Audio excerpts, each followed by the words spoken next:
A week before St. Peter's Day, he announced an order. Everyone was to fast and pray. Although the Foolsburgers were always ready to fast and pray, still, hearing Sullen Grumble's sudden order, they were perplexed. Did it really mean that they were facing something decisive, if such preparations were necessary in order to be ready for it? This question wrung all their hearts with anguish. They first thought he would start shooting, but peeking into the mayor's courtyard where the cannon stood with which the shooting of townsfolk was usually done, they ascertained that the cannon stood unloaded. Then they arrived at the thought that there would be an all-around perquisition and began to get ready, hid books, letters, scraps of paper, money, and even icons. In short, everything that could be considered as some sort of evidence. Who knows what his faith is, the Foolsburgers whispered among themselves. Maybe he's even a Freemason. But he kept marching along the straight line, his hands behind his back, and did not reveal his secret to anyone. On St. Peter's Day, everyone took communion, and many even took the last sacraments. When they sang the communion hymn, sobbing broke out in the church. And loudest of all howled the headman and the marshal of nobility as they feared for their great possessions. End of quote.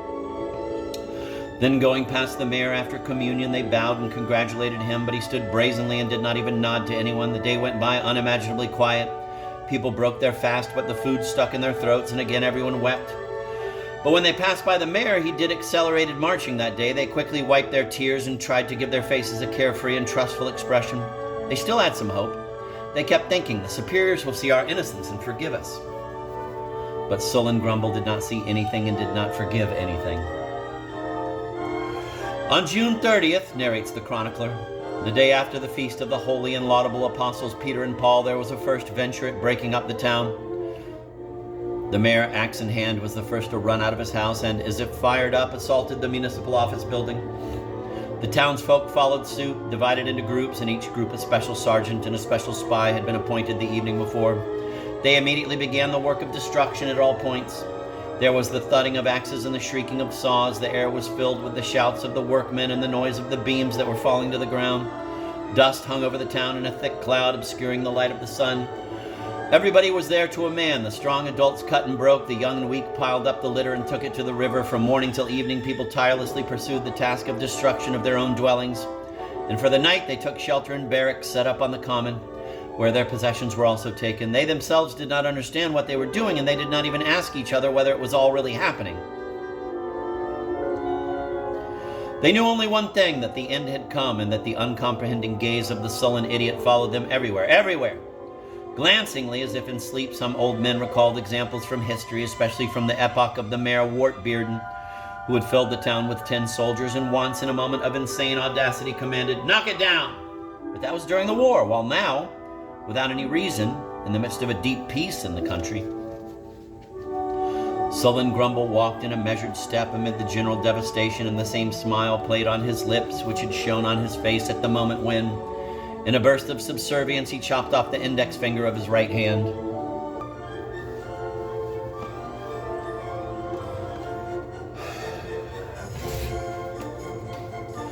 He was pleased. He even dreamed. Mentally, he already went beyond mere destruction. He sorted people by height and build. He divorced husbands from their lawful wives and united them with other men's wives. He distributed children to various families depending on the given family situation.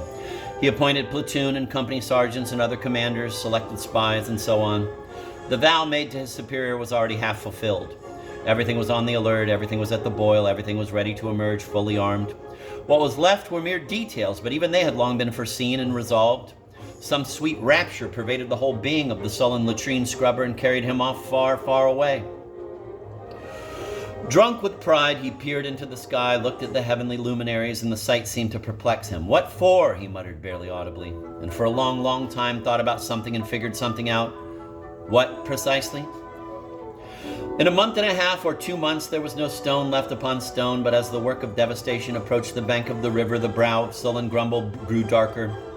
The last house, the one closest to the river, collapsed. The blow of the axe rang out for the last time, but the river would not calm down.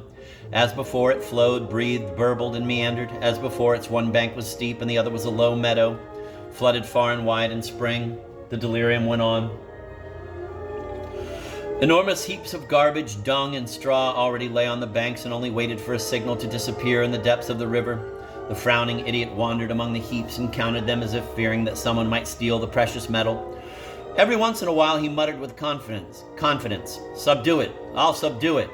And then the longed-for moment came. One bright morning he summoned the policemen, brought them to the bank of the river, paced out an area, indicated the current with his eyes, and said in a clear voice, "From here to here." However downtrodden the townsfolk were, even they felt something. Up to then, only the works of men's hands had been destroyed, but now it came the turn of things perennial, not man-made. Many opened their mouths to protest, but he did not even notice this hesitation and only seemed surprised that people were tarrying. "On with it," he commanded the policemen, glancing up at the swarming crowd. The war with nature had begun. The masses that with secret sighing had demolished their own houses with the same secret sighing began mulling about in the water. It seemed that the workforce of Foolsburg became inexhaustible, and the more pronounced the shamelessness of the demands, the more expandable became the number of tools to be employed. There were many mayors who had come to Foolsburg and caused destruction, some as a joke, others in a moment of melancholy, impetuosity, or passion.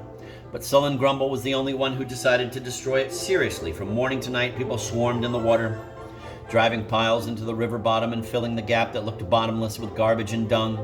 But the blind element effortlessly tore apart and dispersed the trash piled up at the price of inhuman efforts, and each time made its bed deeper and deeper. Wood chips, dung, straw, litter was all carried off by the swift current into the unknown distance, and Sullen Grumble, with an astonishment bordering on fright, watched with uncomprehending eyes this almost magical disappearance of his hopes and intentions.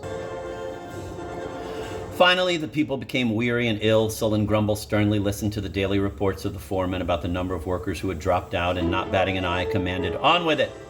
New parties of workers appeared who, like fern flowers, had mysteriously grown somewhere only to disappear at once into the depth of the whirlpool. Finally, they brought the marshal of the nobility, who alone in the whole town considered himself free from work, and started pushing him into the river. However, the marshal did not go in at once, but protested, referring to some sort of rights. "On with it," commanded Sullen Grumble.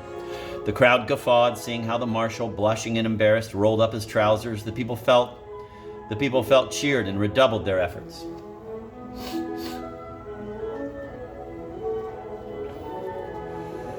Now a new difficulty emerged. The heaps of garbage were diminishing before everyone's eyes, so that soon there would be nothing left to dump into the river. They started on the last heap, in which Sullen Grumble placed his firmest hopes. The river paused as if pondering, churned down to the bottom, but a moment later flowed on more merrily than before. At one point, however, luck smiled on him, gathering their last strength and having exhausted the entire stock of garbage. The townsfolk started on the building material and moved the whole mass of it into the river at once. Then the crowds, hooting, rushed into the water and began sinking it to the bottom. The whole mass of the river's water streamed against this new obstacle and suddenly went into a whirl at one spot. There was crashing, swooshing, and some enormous gurgling, as if millions of mysterious vipers were simultaneously sending their hissing from the watery abyss. After that, everything became quiet. The river stopped for a moment and then slowly began to spread over the meadow bank.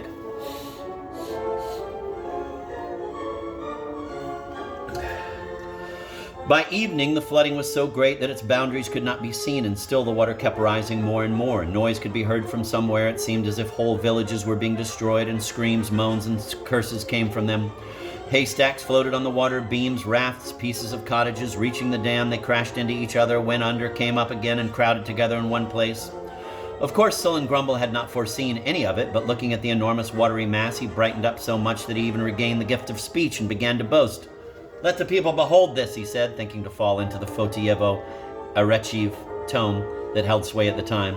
But then, recalling that he was no more than a latrine scrubber, he turned to the sentinels and ordered the town priests to be rounded up. "On with it!" Nothing is more dangerous than the imagination of a latrine scrubber not harnessed by anything and not threatened by the constant image of possible bodily punishment. Once aroused, it throws off the whole yoke of reality and begins to picture its owner the most grandiose exploits. Once aroused, it throws off the whole yoke of reality and begins to picture to its owner the most grandiose exploits. To extinguish the sun, to drill a hole in the ground in order to watch through. To extinguish the sun, to drill a hole in the ground in order to watch through it what happens in hell. Those are the only goals that a true latrine scrubber acknowledges as worthy of his efforts. His head is like a wild desert, in all of the corners of which emerge images of a most whimsical demonology.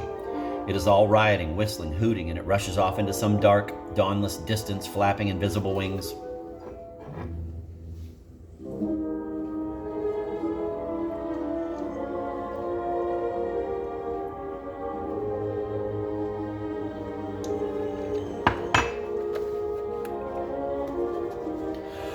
That is what happened with Sullen Grumble. No sooner did he see the mass of water than the thought already lodged itself in his head that he would have his own sea, and since no one threatened him with rods for having this thought, he began to develop it further and further. There is the sea. That means there are fleets. First, of course, warships, then merchants. The warships bombard all the time. The merchant fleet transports valuable cargoes, but since Foolsburg abounds in everything and consumes nothing except flogging materials and administrative undertakings, while other places like the village of not to eat, the hamlet of Starvaton, and so on go completely hungry and are extraordinarily greedy besides. The trade balance naturally will always tend to favor Foolsburg. This will lead to a great abundance of hard cash, which, however, the Foolsburgers scorn and throw into the dung, but the Jews secretly dig up and use to buy railroad concessions. What then? All these dreams crumbled the very next morning, no matter how assiduously the Foolsburgers pounded down the newly created dam, no matter how they watched over its safety in the course of the whole night. Treason managed to penetrate their ranks.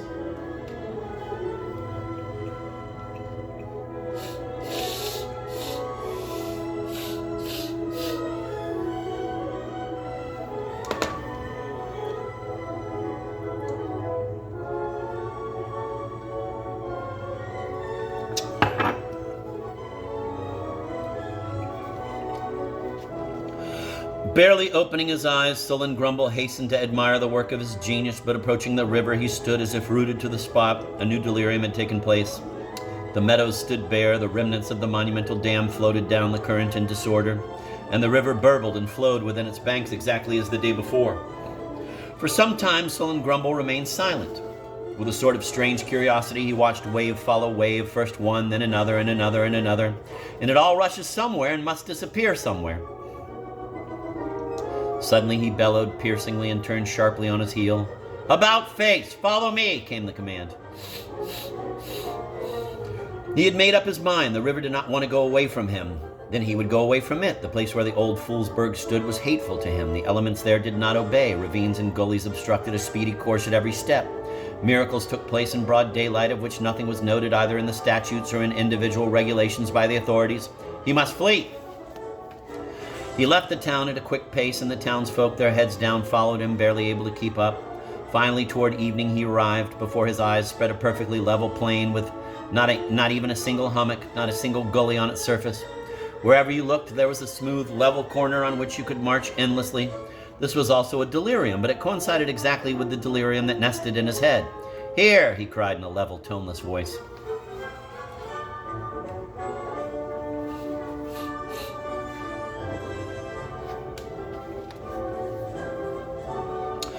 A new town was being built in a new place, but at the same time something else was creeping out into the world, something for which no name had been thought up at the time and which only later became known under the highly precise names of evil passions and untrustworthy elements. It would not be right, however, to assume that this something else appeared then for the first time. No, it already had its history. Back in the time of Wartbearden, the chronicler mentions a certain Iona Trump, who, after prolonged wanderings amid warm seas and custard isles, returned to his native town, bringing along a book of his own writings entitled Letters to a Friend on Establishing Virtue upon Earth. Since the biography of this Iona contains precious material for the history of Russian liberalism, the reader will certainly not begrudge its being retold here in some detail.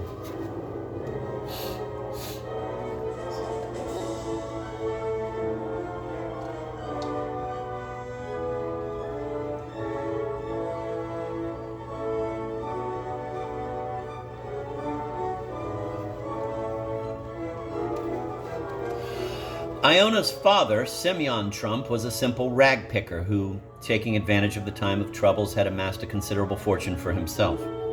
In the brief period of anarchy,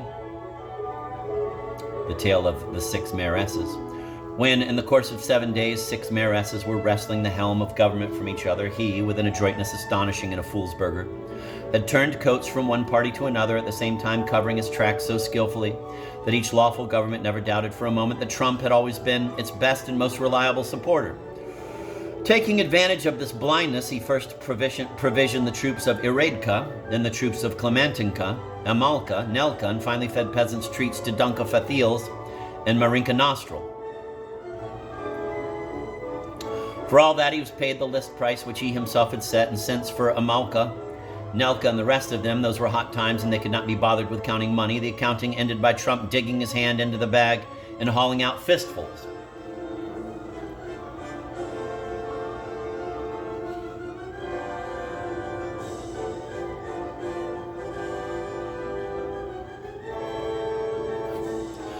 Neither the deputy mayor nor the dauntless staff officer, no one knew anything about Trump's intrigue, so that when the genuine mayor, Epikurov, arrived in Foolsburg and the scrutiny of, quote, this preposterous and laughable kerfuffle of the Foolsburgers, end of quote, began, not only was Simeon Trump found not guilty in the least, but on the contrary, it turned out that he had been truly the worthiest citizen who greatly contributed to the suppression of the revolution.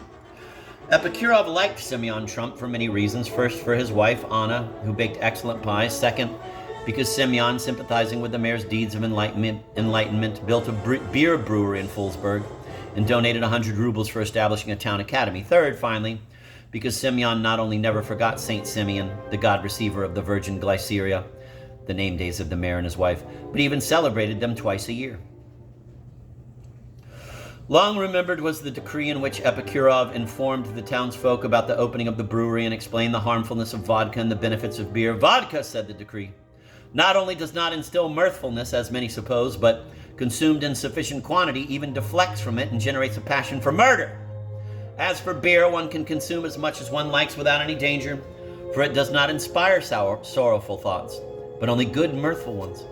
And therefore we advise and order that vodka be drunk only before dinner and in a small glass. At all times it is safe to drink beer, which is now produced in excellent quality and at a not very high price by the brewery of Simeon Trump, a merchant of the first guild, end of quote. The consequences of this decree for Trump were incalculable. After a short period of time, he flourished so much that he began to think that Foolsburg was not big enough for him and that I, Trump, must soon get to Petersburg and there present myself to the court. During the mayorship of Ferdischenko, Trump was even more lucky thanks to the influence of Elinka, the cabbie's wife, who was his grandniece. At the beginning of 1766, he foresaw a famine and started buying up grain in advance. At his bidding, Ferdischenko posted policemen at all the gates to stop the carts with grain and drive them straight to the dealer's yard. There, Trump announced that he had paid the tax price for the grain, and if any of the farmers had doubts, the doubters were sent to the police station. But as this fabulous wealth came, so it also evaporated. First, Trump did not get along with the musketeer woman Domashka, who replaced Alinka. Second, after visiting Petersburg, Trump began to boast. He called Prince Orlov Grishka, said of Mamonov and Ermolov that they were none too smart, that he, Trump, quote, explained a lot to them about state politics, but they understood little, end of quote. One fine morning, out of the blue, Ferdischenko summoned Trump and addressed him as follows. It is true, is it true, he said, that you, Simeon, referred to his Serene Highness Grigory Grigorievich Orlov, Prince of the Roman Empire, as Grishka, and hanging around in pothouses passed him off as your friend before all sorts of people? Trump faltered. And I have witnesses to confirm it, Ferdischenko continued in a tone that allowed no doubts about his real knowledge of what he was saying. Trump turned pale. And I, out of the goodness of my heart, forgive you these trivial doings, Ferdischenko went on. And as for the fortune you've acquired by robbery, I, the brigadier, write it over to myself. Go and pray to God. And just so, that same day, the brigadier wrote over to himself Trump's property, movable and immovable, though he gave the guilty man a hut at the edge of town where he could save his soul and provide for himself. Sick, embittered, forgotten by everybody, Trump was living out his life, and in the twilight of his years, he suddenly felt the onrush of evil passions and untrustworthy elements. He began to preach that property was a dream, that only beggars and ascetics will enter the kingdom of heaven, and the rich and the drunkards will lick red-hot frying pans and boil and pitch. And addressing Ferdischenko, things then were simple in this respect, people robbed, but listened to the truth in good humor. He added, and so you too, devil's friend, will feast on burning coals with your brother Satan in hell, while I, Simeon, will rest in the bosom of Abraham.